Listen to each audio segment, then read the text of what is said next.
President Jacob Zuma, you have been the South African president for nearly 10 years. We expected a leader that could deliver. We expected transformation.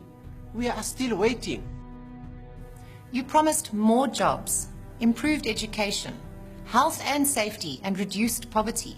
Each year you paint a picture of prosperity for our country and entice us with false hope. Mr. President, we simply do not believe you anymore. Our reality is far worse than we have been led to believe. We did not vote for empty promises.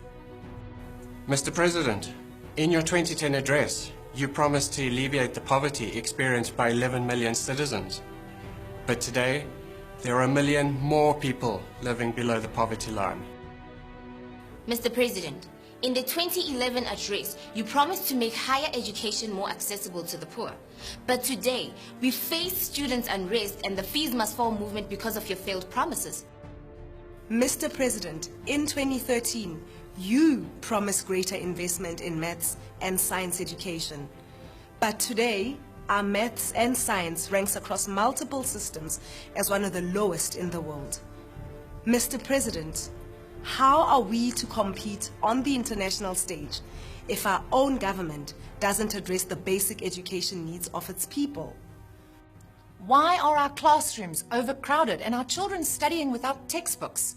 We deserve better.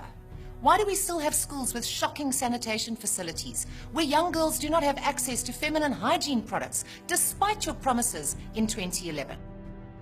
Mr. President, in your 2013 address, you promised to alleviate youth unemployment and promote economic growth.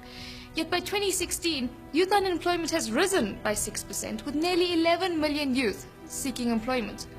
More concerning is the general unemployment has risen by 2.2%. So, where are those jobs, Mr. President? We deserve better. Our GDP is floundering at 1%, while other countries are growing. Were we not once known as the economic powerhouse of Africa? What happened? Today, other African countries like Ethiopia are growing at 10.5%, the DRC at 7.7%, Tanzania at 7.1%, Rwanda at 7.6%.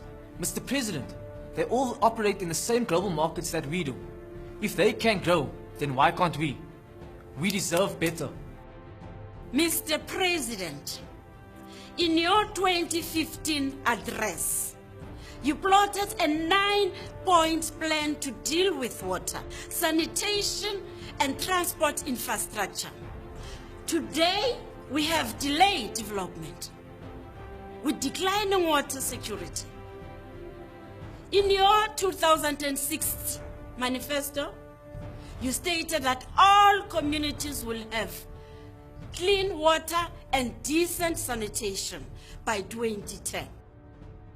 Mr. President, in your 2011 address, you promised to fight crime. Yet today, South Africa's murder rate has increased by 15% between 2012 and 2015. It's now one of the highest in the world.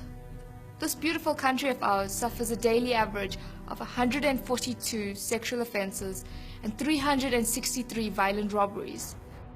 Last year alone, hijackings increased by 14%. We don't deserve to live like this, Mr. President. Do you think South Africans are safe?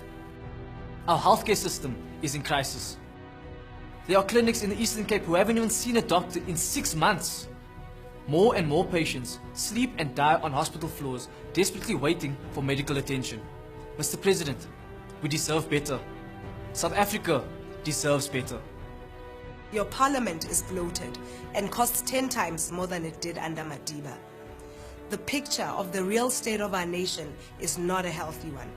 Mr. President, it is clear that you and your self-serving leadership has let South Africa and its people down. You have failed to deliver on your promises. You have lost our respect. From today, we, the people of Mzansi, will begin to take back our nation. We will no longer stand back and watch you promise transformation, yet you continue to take our country on a path towards a failed state. This nation deserves leadership from someone with a moral compass. We, the South African people, will get behind civil society organizations who take action and tackle the waste and corruption which rob us of the future we deserve. President Jacob Zuma, South Africa deserves better, much better. This is the real state of the nation in 2017.